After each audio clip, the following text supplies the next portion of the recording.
सांसें जीवन चलाने की प्रक्रिया है। अगर आप स्थिर बैठते हैं तो सांसें कम हो जाती हैं। आपका शरीर जितना स्थिर होता जाएगा आप उतनी ही सांसें कम लेंगे। अगर आप अपने पूरे सिस्टम को स्थिरता के एक निश्चित स्तर पर ले आए और बहुत तेजी से सांसें न ले रहे हो तो आपका बोध बढ़ता जाता है।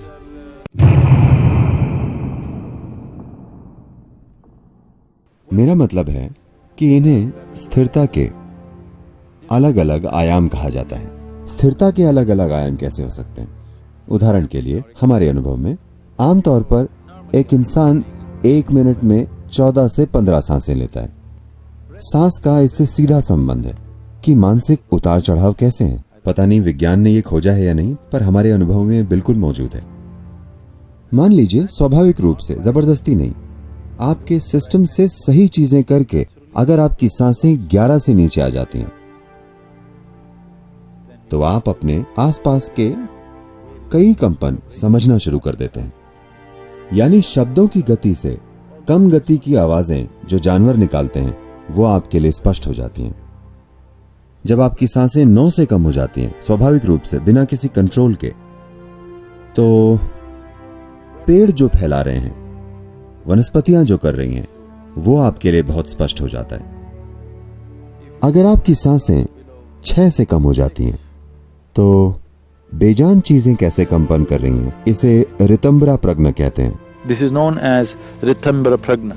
यानी हर रूप के कंपन और उससे जुड़ी ध्वनियां आपके लिए बहुत स्पष्ट हो जाती हैं। दूसरे शब्दों में ब्रह्मांड की प्रकृति समझी जा सकती है। अगर आप बेजान चीजों की भाषा जानते हो तो, कि हर रूप की बनावट कैसी है, उसकी प्रकृति क्या है, वो अभी क्या है, वो आगे जाकर क्या बनेगा, या वो कल क्या था और आज क्या बन गया है, ये सभी चीजें आपके सामने स्पष्ट हो जाती हैं। जैसे जैसे जीवन चलाने की चिंताएं कम हो जाएंगी, इंसान स्वाभाविक रूप से ऊंची चीजों का बोध पाने लगेंगे। लेकिन महत्वपूर्ण चीज है स्थिर विद्युत का स्तर, क्योंकि इसे आमतौर पर रुद्र, हरा और सदाशिव कहा जाता है। पहले स्थिर हैं पर उनमें कंपन है, वे गरज रहे हैं। दूसरे स्थिर हैं लेकिन वे कार्यों में स्थिर हैं। तीसरे बिल्कुल स्थिर हैं। वे जो बिल्कुल स्थिर हैं हमेशा उन्हें परम बुद्धि माना जाता है।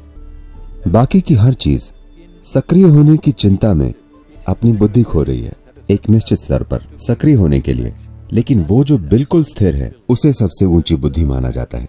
सिर्फ पूर्वी रहस्यवाद में ही सृष्टि के स्रोत को हमेशा सबसे ऊंची बुद्धि माना जाता है।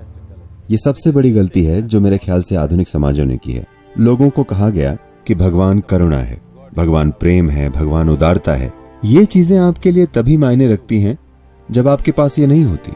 अगर आपको कोई प्यार नहीं करता, आप ऊपर देखते हैं, भगवान को आपको प्यार करना चाहिए। अगर आपका पेट भरा नहीं है तो आपको उदार भगवान की जरूरत है। अगर आप बुरा महसूस कर रहे हैं तो आपको करुणामय भगवान चाहिए। लेकिन अगर आप कोई धारणाएं न बनाएं, अगर आप बस एक घास की पत्ती को देखें, एक फूल को देखें, एक परमाणु की बनावट को देखें, तो एक चीज है कि सृष्टि का स्रोत वो सबसे ऊंची बुद्धि है जो आप कभी भी कहीं भी देख सकते हैं। अगर आप सृष्टि को देखें तो ये पूरी सृष्टि बुद्धि से भरी हुई है। अगर हम लोगों को बस ये कहते कि भगवान बुद्धि है तो हमारे पास एक ज्यादा समझदार दुनिया होती। यही मेरी सोच है कि सृष्टि का स्रोत खुद बुद्धि है। अगर आप ये पहचाने तो आप वैसा बनने की कोशिश करेंगे।